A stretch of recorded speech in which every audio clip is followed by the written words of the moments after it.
নারায়ণগঞ্জের রূপগঞ্জে জবাই করা ৯টি এবং জীবিত ১১টি ঘোড়া উদ্ধার করেছে আইনশৃঙ্খলা বাহিনীর সদস্যরা। শুক্রবার সকালে উপজেলার পূর্বাচল উপশহরের ১০ নম্বর সেক্টরের ভাড়ারবাড়ি এলাকার একটি প্লট থেকে ঘোড়াগুলো উদ্ধার করা হয়। প্রতারণার মাধ্যমে ঘোড়ার মাংস গরুর মাংস বলে পূর্বাচল উপশহরের বিভিন্ন রেস্তোরাঁয় বিক্রির অভিযোগ উঠেছে।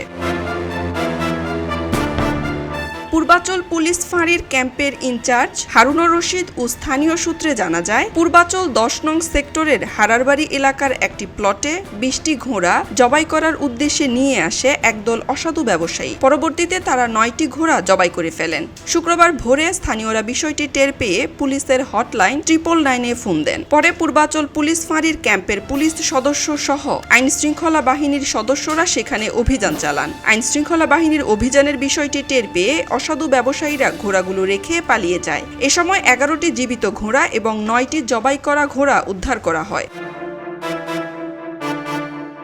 আরও জানা যায়, পূর্বাচল উপশহরের নির্জন স্থানে রাতের আধারে অসাধু ব্যবসায়ীরা ঘোড়া এনে জবাই করে গরুর মাংস বলে কম দামে উপজেলার বিভিন্ন মাংসের দোকানে বিক্রি করেন। আর ওই মাংস গরুর মাংস হিসেবে মানুষ ক্রয় করেন। খবরের কাগজ, নিখাত, নির্ভীক, নিরপেক্ষ।